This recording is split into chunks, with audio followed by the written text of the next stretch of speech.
Hey everyone, this is Adam Yurchik recording for TCGplayer.com. Thanks for joining me for round one of my Lorwyn flashback draft. And I am definitely going to keep this hand.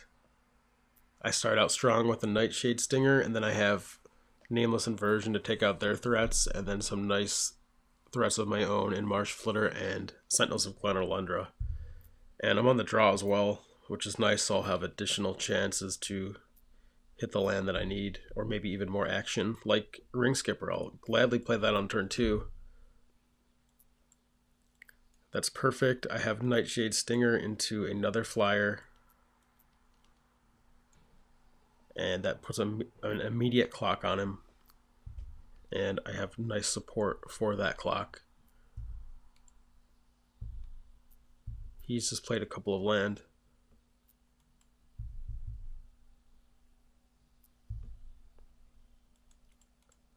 So my fast start is great. And he just concedes the game and shows me his hand. He was mana screwed. He did have a Nameless Inversion, Nettlevine Blight, Thorntooth Witch, and Incremental Growth. So I liked my chances that game. I would have hit some land, more action. I think that would have been pretty good against any draw. So, knowing what we know, we might want some more counter spells. He has some big stuff. Fairy Trickery could be good.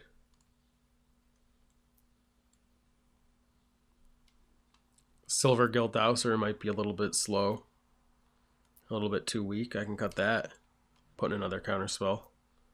I don't really want to cut the Stinger or the Ring Skipper because I want to keep as much pressure on him as I can. And I think we saw the power of having early drops there. Those Spell Stutter sprites I was going to draw would have been great because of that. I'll keep this. Maybe Dream Spoiler Witches isn't super powerful against him, but I don't think I can really cut it. I could bring in a ton of counter spells and really become a weird control deck if he has so much top end, but I think I should see more of his deck before doing something so drastic.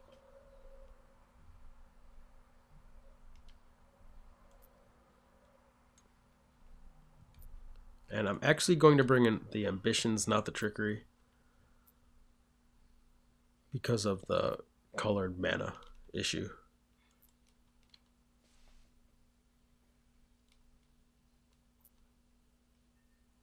So here is another nice start. 2 colors of mana and Nightshade Stinger. And I also have a Spell Stutter sprite. I could just play on 2 if I want to get aggressive. Maybe Pepper Smoke was a cut against him because of his lack of small creatures. Tree Folk are pretty beefy.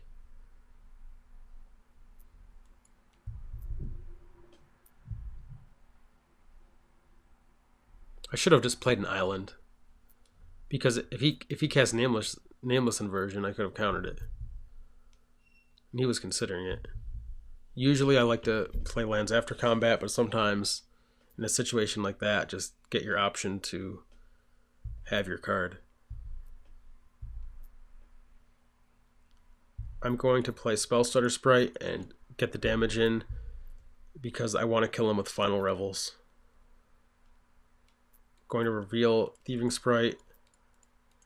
I'll play that, get a look at 3 cards. He gets to protect 2 of them. And then I'll attack him to 17.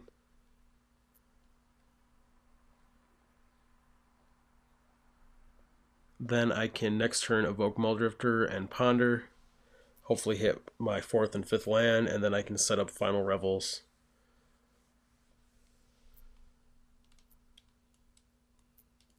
So he shows me Incremental Growth, Kinsbale Balloonist, and Makeshift Mannequin. So Mannequin is interesting because if I discard Balloonist, he can Mannequin it. Then I can Pepper Smoke it. I could also just Pepper Smoke Balloonist and trade off with it. Incremental Growth does not look too impressive because he does not have threats in play. I think I just take the Mannequin, and if he plays Balloonist, I just shrink it and trade off with Pepper Smoke. if I give him Manic, if I take the Balloonist, then he definitely can Mannequin it, and then when I target it with Pepper Smoke, it'll fizzle. I won't draw a card, but I would keep my attacker. I think this is better though, because as far as I know, he might not have white mana, and taking the Mannequin leaves him with the dead Balloonist.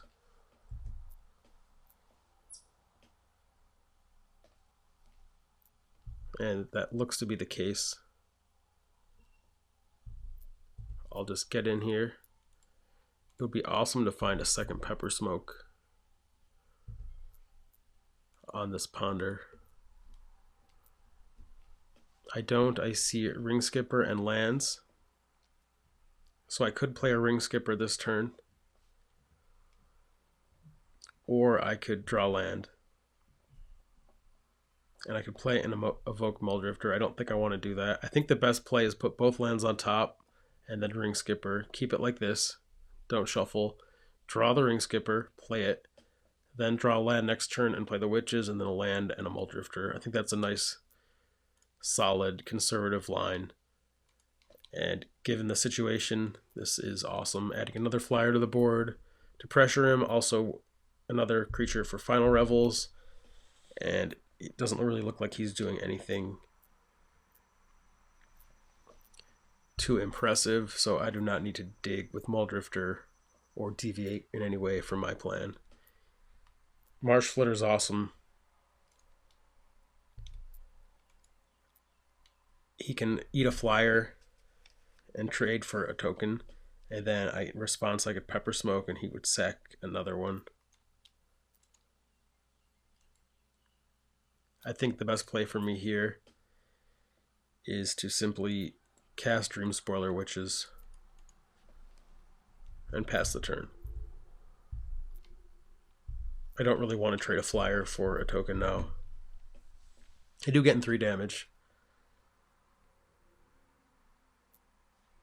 but I'd rather just slow the game down. So he had alphas 1, 2, 3, 4, 5, 6, 7. He can sack a token 8, 9. He could pump 11, 12. I'm just taking all of this. If he has a pump spell and does +2 and then pumps +1, I'll still be at 1 life.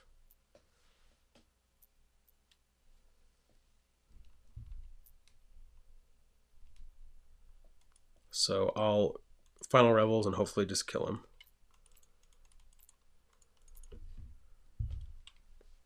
I imagine that's good.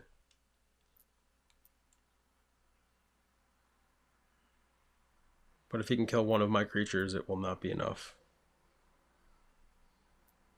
Okay, he just has nothing, so I win. Alright, that was awesome. Sometimes you just have to go for it.